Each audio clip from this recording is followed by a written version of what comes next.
Let's do a quick review of the least squares approach for estimating best fitting line.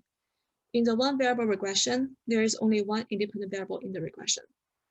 The linear regression is yi is given by beta naught plus beta 1 times xi plus epsilon, where I ranges from 1 to until n. That means there are n data points in the sample. On the left-hand side of the equation, yi represents the actual y. In the California school example, the actual y would be the actual test scores of students. Beta naught plus beta 1 times x1 give you the predicted y. Predicted y is also denoted as y hat. Epsilon I is also known as residuals of the regression or predicted error of the regression. If you rearrange this equation here, you can calculate epsilon I given by actual y minus predicted y, or yi minus beta naught minus beta 1 times xi. Now, the least square approach says by minimizing the sum of squared residual, that means you first square the residual and you sum up all the squared residual, then you can compute the best fitting line for the underlying scatter plot.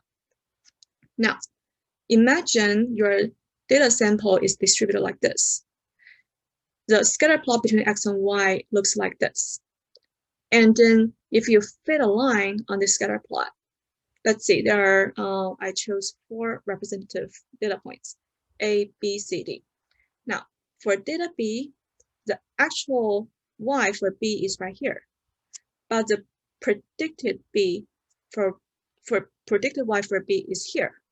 So for point B, the model underestimated y for B.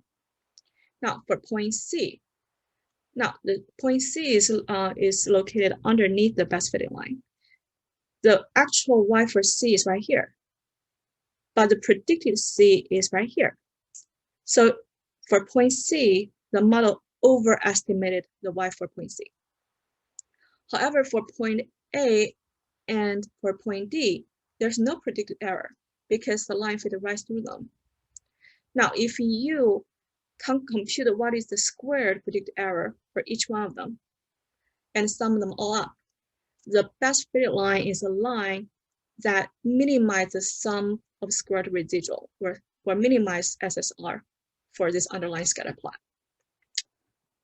Okay, now how do you estimate the parameters for this one variable regression? Beta 1 hat, with some simple derivation, you can prove that is given by this. In the numerator, it is the distance from mean for x multiplied by distance from mean for y.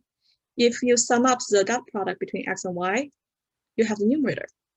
And then in the denominator is the distance from mean for x squared and sum it up. So what this is, you can rearrange this term and write as covariance between x and y divided by variance for x.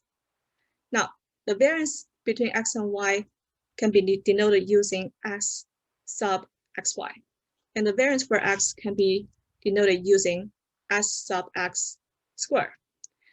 Now, if you rearrange this term like this, you can see the first term is essentially the correlation coefficient between x and y.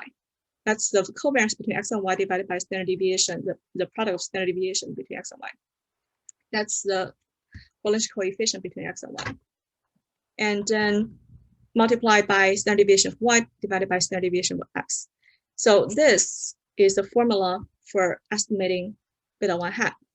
Now, beta naught hat can be derived using y bar, which is the mean for actual y, minus beta 1 hat times x bar, which is the mean for x variable.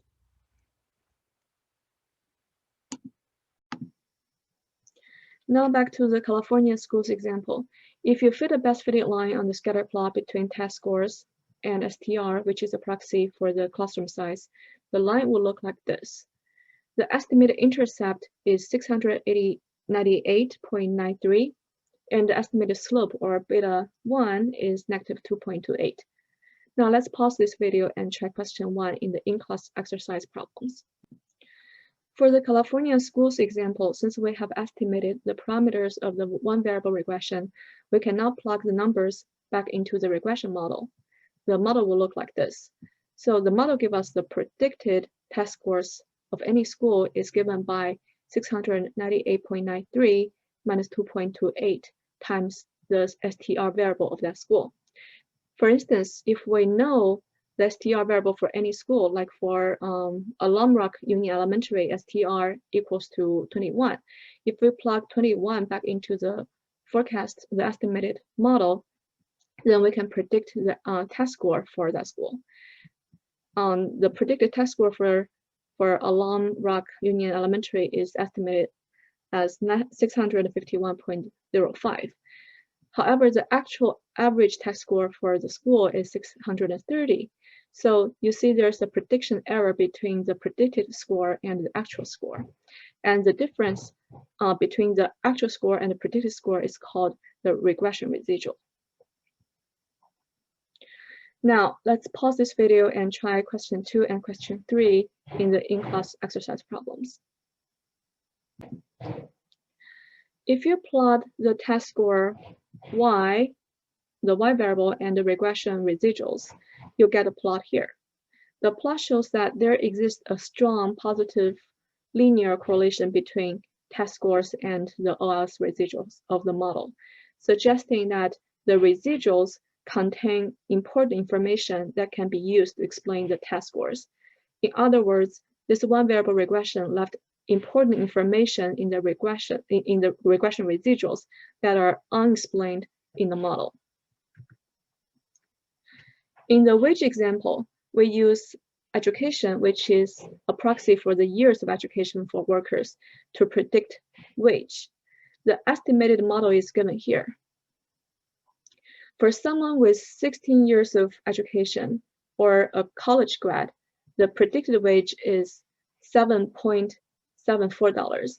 The wage number is very small because the data are obtained from the 1966 survey. Again, the scatter plot between the average hourly wage and the regression residuals shows a clear positive linear pattern, indicating that there are more factors that can be used to explain average hourly wage than education alone.